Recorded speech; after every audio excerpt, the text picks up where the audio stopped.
Hello students, JEE advance 2025 paper 2 के question को अब हम यहाँ डिस्कस करने जा रहे हैं। मैं मानता हूँ कि बहुत ही कंसेप्चुअल क्वेश्चन है इलेक्ट्रोमैग्नेटिक टॉपिक का।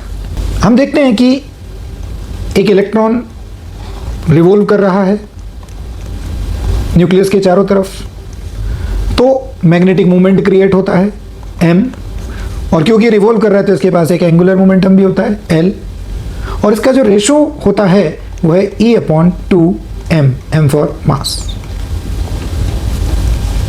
ठीक, अब यहां पर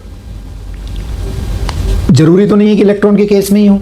आपने बहुत डिटेल में पढ़ा होगा कि यदि अगर एक रॉड है और उसके ऊपर चार्ज है, उसको भी अगर हम रोटेट करते हैं ओमेगा से, तो उसका m/l रेशो कितना होता है, that is equals to the charge of the rod divided by 2 into the mass of the rod.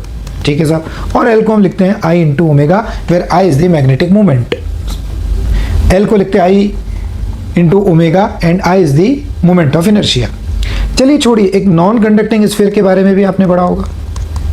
अगर उसको भी हम एक्सिस के अबाउट रोटेट करते हैं तो उसका भी मैग्नेटिक मोमेंट और एंगुलर मोमेंटम का रेशो आता है charge of the non conducting sphere divided by 2 into mass of the non conducting sphere. ये कंसेप्ट हमने यहाँ पर पढ़े हैं, आपने भी देखे होंगे। तो उसी रिलेटेड ये क्वेश्चन कह रहा है कि एक नॉन कंडक्टिंग नहीं बल्कि एक कंडक्टिंग सॉलिड स्फीयर है। ठीक है साहब, तो कंडक्टिंग की खासियत क्या होती है, चार्ज पूरा का पूरा सरफेस के ऊपर ही लाई करता है। ठीक, चार्ज पूरा सरफेस पे लाई करता है, रेडियस इसकी r है, मास m दे रखा है, चार्ज q है। The sphere is rotating about its axis, ये स्फीयर रोटेट हुआ अपनी एक्सिस के about with uniform angular velocity omega. Now you have to find the magnitude of magnetic dipole and magnetic dipole moment and angular momentum, यानी हमको m/l निकालना है। तो इसमें क्या दिक्कत है, ये तो बहुत आसान है। हमने 3 एग्जाम्पल देखे हैं, तीनों में m/l किसके बराबर था, q divided by 2 into mass. ये हमको दे रखा है तो ये आंसर होना चाहिए, लेकिन नहीं, बस यही कंसेप्ट की प्रॉब्लम है। m/l q/2m नहीं होगा in the case of conducting sphere. बोला ऐसा कैसे संभव है भाई, अगर नॉन कंडक्टिंग में तो लगा रहे हो लेकिन कंडक्टिंग में नहीं लगा रहे हो, ये क्या। तो एक्चुअली में जो m/l की कहानी है वो ये होती है स्टूडेंट कि ये जो m/l है q/2m तब होता है जब जिस तरह से मास डिस्ट्रीब्यूट है ठीक उसी तरह से चार्ज भी डिस्ट्रीब्यूट हो। यानी यहाँ पर जो मास है रॉड का वो पूरे में फैला है तो चार्ज भी पूरे में फैला है।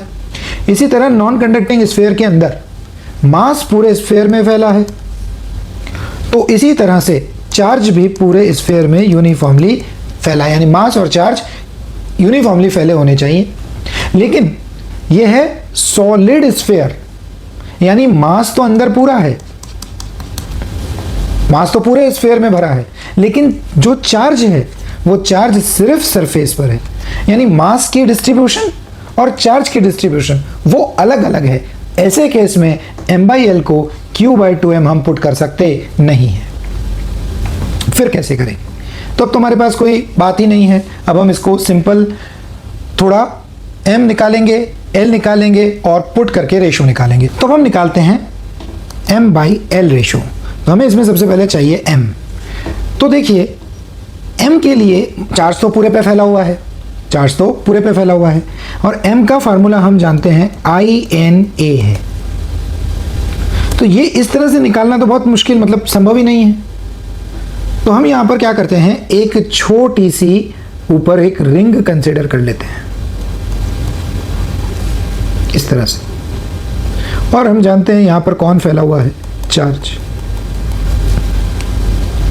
क्योंकि पूरे सरफेस पर चार्ज है।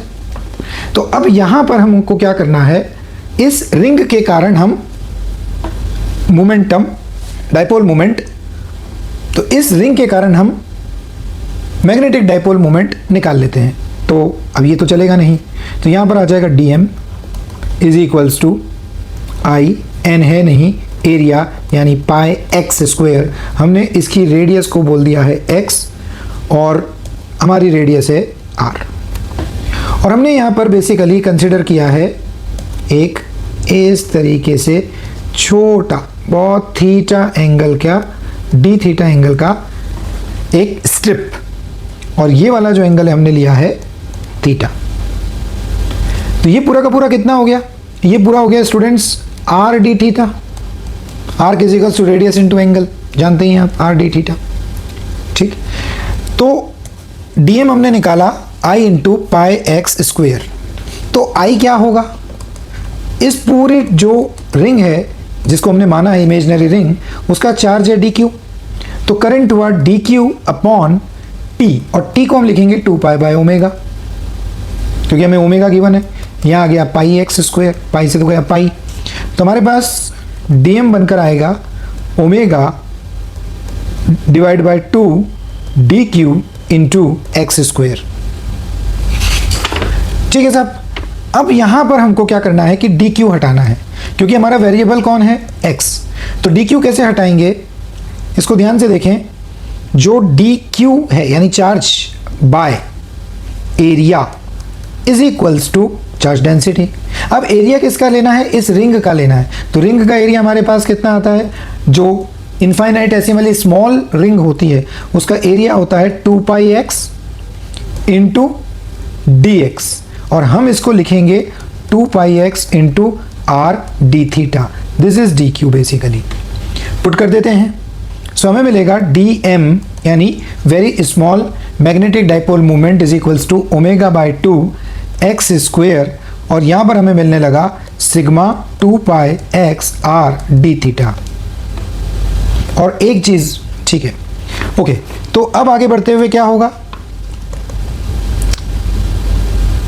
यहां 2 से 2 कैंसिल हो गया, तो हमारे पास बचा ओमेगा सिग्मा पाई आर, और अंदर बचा x cube D theta, x cube D theta.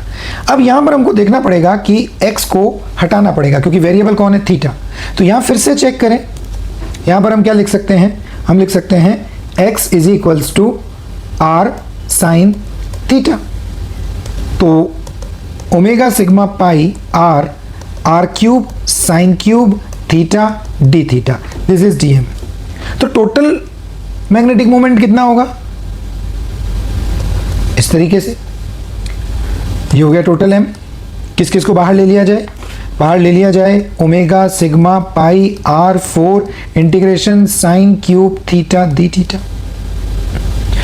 कुछ बातें याद करें कि integration sine cube theta d theta की वैल्यू होती है students minus cos theta plus cos cube theta by 3। तो आगे सॉल्व करते हैं। एम आया हमारे पास omega sigma pi are square, और लिमिट कहाँ से कहाँ तक लगाएंगे तो चेक करते हैं। यहाँ से चालू हुआ थीटा, और पूरी रिंग को कवर करने के लिए एंगल चलना होगा हमको पाई तक। सो आंसर के लिए हम लिमिट लगाएंगे 0 से पाई तक। सॉल्व कर लेते हैं।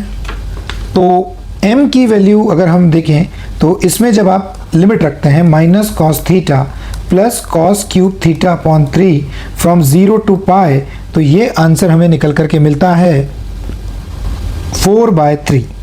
तो अब m मेरे पास हो गया omega sigma pi are square, sorry this is not square, this is r to the power 4। So r to the power 4 into 4/3। ठीक है, अब हमको तो m/l निकालना है, और l तो होता है i ओमेगा यानी i is moment of inertia, और m की वैल्यू अभी निकालिए omega sigma pi are 4 into 4/3। तो m/l निकल कर आता है omega sigma pi R 4/3 divided by moment of inertia हुआ 2/5 mr², क्योंकि है तो कंप्लीट सॉलिड कंडक्टिंग स्फीयर। तो ये हमारे पास m/l आ गया। इसको फर्दर सॉल्व करते हैं। So that is m/l is equals to omega. Sigma क्या है? सिग्मा है चार्ज डेंसिटी, मतलब charge upon area 4 pi are square into pi are 4 into 4/3 divided by 2/5 mr² and omega. So omega से omega cancel, ठीक, pi से पाई गया, नीचे है 2, 2 एंड 4, ये भी कैंसिल हो गया, और यहाँ भी 4 से 4 कैंसिल हो गया, तो हमारे पास एक्चुअली में बचा 5/6 Q बाय M/L। थोड़ा सा स्टाइल से लिखते हैं तो हो गया 5/3 Q बाय 2M। अब क्वेश्चन पे आइए, तो M/L for a conducting sphere is equals to 5/3 times Q by 2M। तो क्वेश्चन में हमसे यही तो पूछा था कि Q बाय 2M का कितना टाइम्स है, तो कितना टाइम्स है, अल्फा टाइम है, तो यहाँ पर डियर स्टूडेंट्स अल्फा कितना आया, alpha is equals to 5/3 and this is our answer. That means 1.6 के आसपास का। ठीक, तो इस प्रकार से हम इसको कर सकते हैं। एक अच्छा क्वेश्चन है, काफ़ी कंसेप्चुअल क्वेश्चन है, ध्यान में रखना होगा। Thank you very much. इसी